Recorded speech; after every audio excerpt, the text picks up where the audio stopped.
No matter how often bold and beautiful's Bill refers to his Katie, she seems pretty determined to stand by her current man, Carter.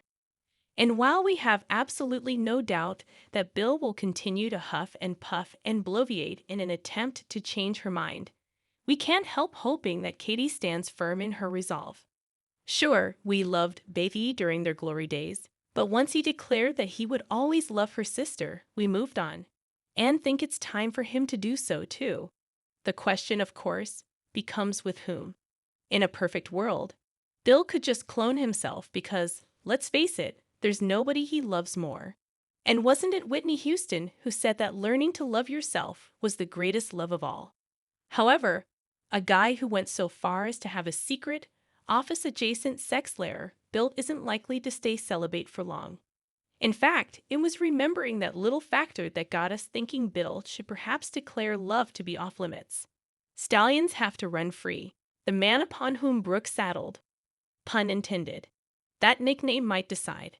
Being rich, handsome, powerful, and single, Bill would have a pretty easy time finding women willing to pass a little time with him.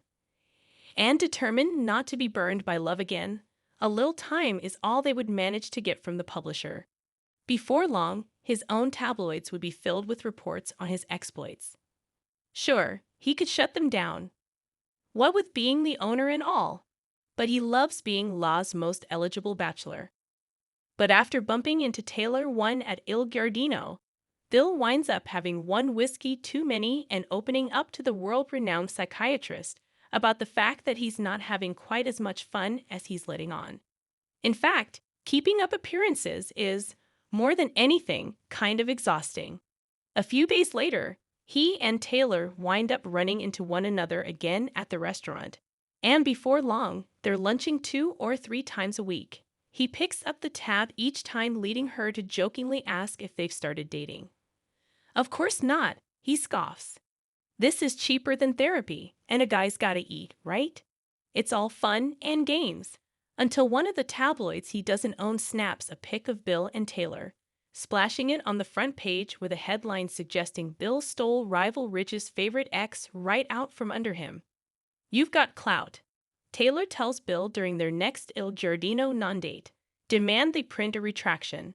Tell them we're not involved. Unless, he says, a gleam in his eye, we are. Thunderstruck, Taylor sits back, a look crossing her face as she ponders his words. Wait, are we? I think maybe we are, he says. With a clearly jealous Deacon watching from the bar, Bill leans forward and pulls Taylor into a kiss that makes clear to them what the audience has been seeing for weeks. Just like that, a new power couple is born. And the stage is set for Ridge to have the kind of meltdown that can only be described as epic.